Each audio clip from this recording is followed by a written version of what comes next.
La CEDEAO, à plusieurs reprises, a réitéré son soutien total à la candidature de Bathily, qu'elle a endossée. À la veille de l'élection, le 29, les chefs d'État de la CEDEAO se sont réunis, se sont consultés sur, entre autres questions, la situation en Gambie et la situation en Guinée-Bissau, et avec un troisième point, l'élection des commissaires qui devaient intervenir le lendemain. La présidente du Libéria a réitéré la nécessité pour la CEDEAO de marquer sa solidarité et de voter pour les candidats de la CEDEAO d'abord. Mais il y a un chef d'État qui a dit « Ah, écoutez, moi, j'ai des troupes tchadiennes chez moi, ça va être un peu difficile, vous comprenez ?» D'autres ont dit « Ouais, donc il y a tellement de considérations dans l'élection. » Donc, ça n'a strictement rien à voir avec un isolement diplomatique. Et nous regrettons que la solidarité régionale n'ait pas fonctionné. Et on le regrette. Et le Sénégal en tirera toutes les conclusions.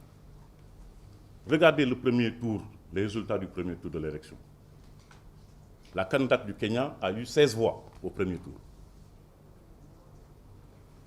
Le candidat du Tchad, 14 voix.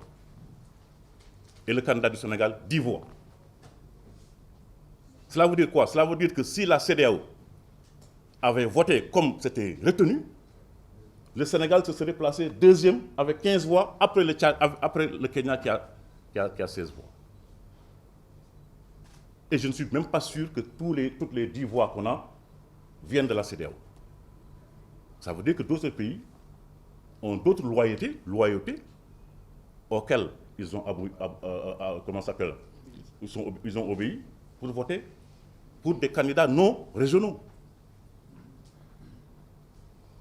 Et dans la dynamique de vote, dès lors qu'on a les États membres se disent, mais écoutez, moi, j'ai voulu voter pour le Sénégal, mais je me rends compte que même la région, les 15 voix du Sénégal, les 15 voix que le Sénégal devait obtenir, le Sénégal ne les a pas eues. Donc des pays, en général, quand on commence par ce processus de vote-là, tout de suite, ils décrochent pour aller ailleurs.